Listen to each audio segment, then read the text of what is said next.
You believe that you are part of black culture? I believe I'm a part of the Jamaican culture. Okay. What's the difference to you? The difference to me is that what is the black culture, you cannot just define black culture as black culture because it varies. I relate with the Jamaican culture because it's a culture that I grew up in.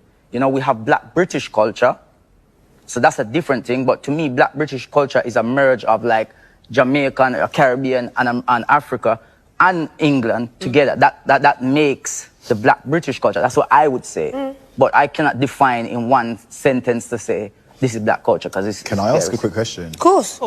When did you decide that you were Jamaican? Was it when you came back over here? Was it when someone asked you? Like, was there an experience where you just felt, I identify as a Jamaican man? Let me explain to you, yeah?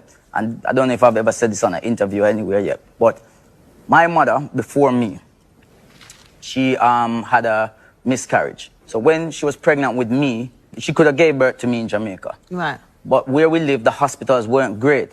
So obviously she has that opportunity to leave. Once she had me and did the checks, 3 months on a plane back to Jamaica. So from there until what I know has been that. So it's not like I wake up one day and say, oh, 5-year-old, I'm want to be Jamaican. Oh, 10-year-old, I think I'm Jamaican. 12-year-old, cool. I'm definitely Jamaican. Yeah. It's just what's inside. You understand what I mean, brother?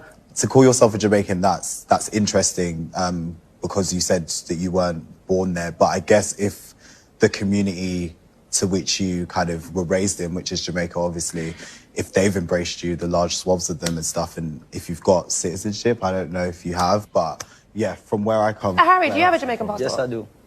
So I find it interesting as well because how do you decide? White Yardie, I'm from Jamaica. My grandparents are from Jamaica. Yeah. My dad's born there. My mum was born here.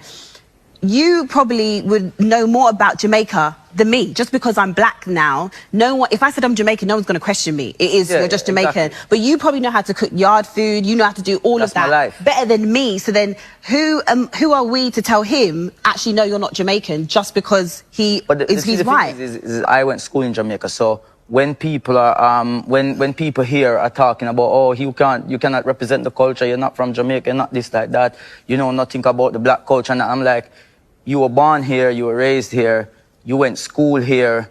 That means if you went school for like how long do you go to school when you're here? Like what? Too long. Like, how many years? Just say like 12 years. Well, or something. yeah. So 14 years. Realistically, they only taught you what? 14 months of black history. My whole schooling was black history. So I learned everything about the culture.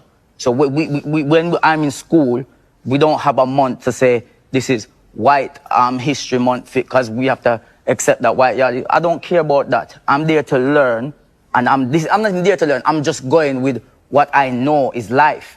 Would you say that someone like White Yardie is culture appropriating?